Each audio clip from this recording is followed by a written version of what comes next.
Shalom, selamat malam. Mari kita renungkan firman Tuhan dengan judul Iman Mencari Allah. Mari berdoa.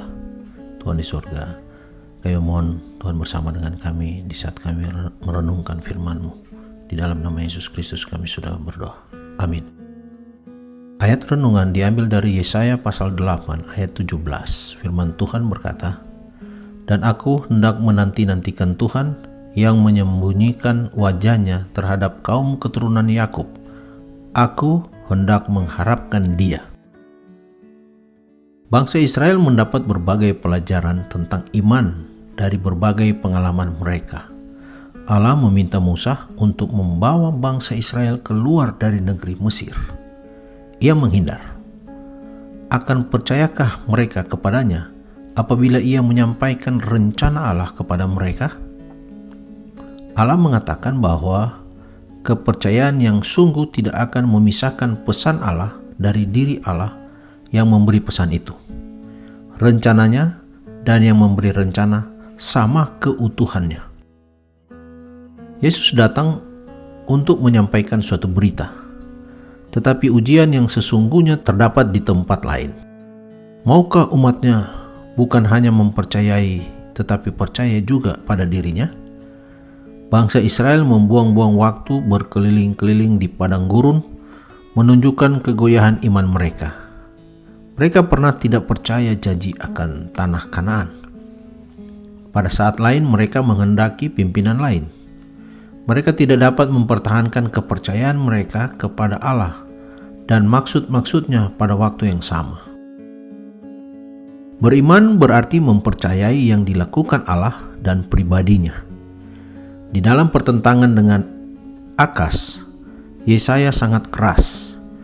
"Jika engkau tidak mau percaya, tentu kerajaanmu tidak akan bertahan. Hanya pengharapan yang teguh dan tetap kepada Allah yang dapat menyelamatkan bangsa itu. Jika mau hidup terus, haruslah mereka memulai suatu dasar pemerintahan yang kuat. Dengan iman, mereka haruslah meletakkan batu penjuru baru di Sion. Siapa yang percaya tidak akan gelisah. Tidak ada gunanya melarikan diri. Berlari-lari kian kemari tidak akan membawa keselamatan. Hanya kepercayaan kepada Allah dan rencananya yang akan menyelamatkan mereka." Yesaya melihat datangnya suatu bahaya. Dilihatnya peralihan politik, sekutu berbagai persiapan militer yang diandalkan sang raja. Di manakah pengharapan mereka yang teguh pada diri Allah yang dapat membangun masa depan bangsa Israel? Wajiblah mereka belajar mempercayai ketetapan hati Allah dan tetap mempercayainya. Dalam segala keadaan yang tidak menentu itu, Yesaya masih tetap beriman. Ia tidak tergesa-gesa seperti orang lain membuat keputusan. Akan tetapi ia menantikan Tuhan. Pada saat-saat seperti ini, nabi tersebut tidak langsung melihat wajah Allah. Ia tidak mengetahui dengan pasti bagaimana Allah mengatasi krisis tersebut. Tetapi jika bangsa itu menantikannya dengan percaya, Allah segera akan menampakkan dirinya. Yesaya memberikan pelajaran penting tentang pengharapan. Aku akan mencari Dia. Di kemudian hari, ia pun menanti-nantikan keselamatan dan berkat. Aku akan tetap berharap padanya.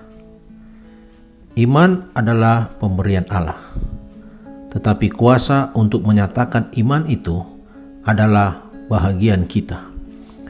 Dikutip dari buku Sejarah Para Nabi Jilid 2 halaman 21. Mari berdoa. Bapa kami di surga, kami berterima kasih Tuhan untuk firman yang sudah kami dengarkan saat ini. Biarlah iman kami makin kuat dengan bantuan Roh Kudus yang selalu menuntun kami untuk terus dan tetap mempercayai Allah. Bersamalah dengan kami Tuhan malam hari ini. Di dalam nama Yesus Kristus kami sudah berdoa. Amin.